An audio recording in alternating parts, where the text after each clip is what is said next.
আসসালামু আলাইকুম রহমতুল্লাহ।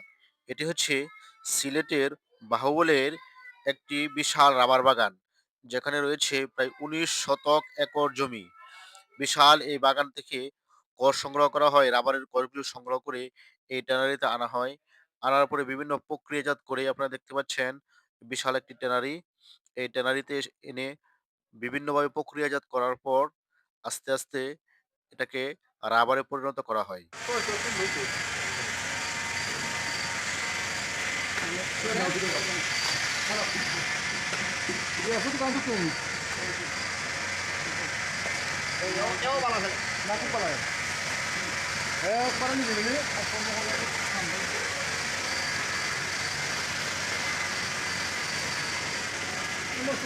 পাঁচ ইঞ্চি বসাইলে 5 ইঞ্চি বসাইলে পর এসিড দিবে, এসিড দিয়ে ওই পার্টিশনগুলি লাগাই দিবে, তখন সিটে পরিণত হয়ে যাবে। আগামী হলে রোলিং হবে, অ্যাঙ্গারিং করবে, পরবর্তীতে দুম করে ঢুকাইবে। দুম করে ঢুকাইলে পর আমরা এই যে রাবার হয়ে গেল, তখন আমরা বান্ডিল হইয়া টাকা পাঠাই দিব, তখন সরকারিভাবে টেন্ডারে বিক্রি। 5 ইঞ্চি 5 ইঞ্চি, হ্যাঁ।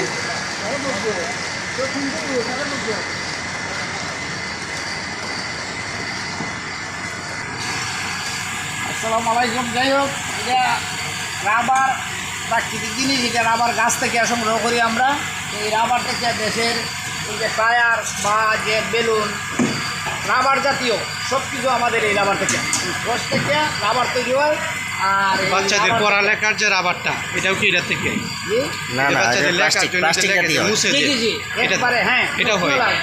মানে রাবার জাতীয় সব কিছু এই তরল রস থেকে রাবার তৈরি হয়। ধন্যবাদ আপনাকে।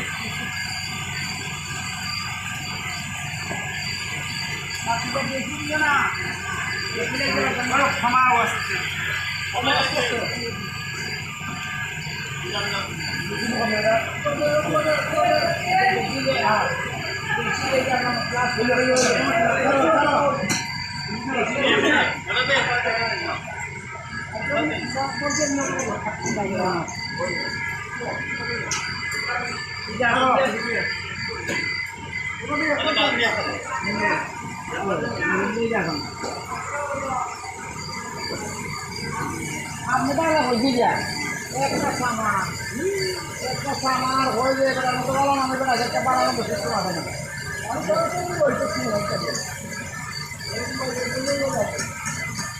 না আমার অন্য বেশি মিটার না না কইয়া যাও মনে হয়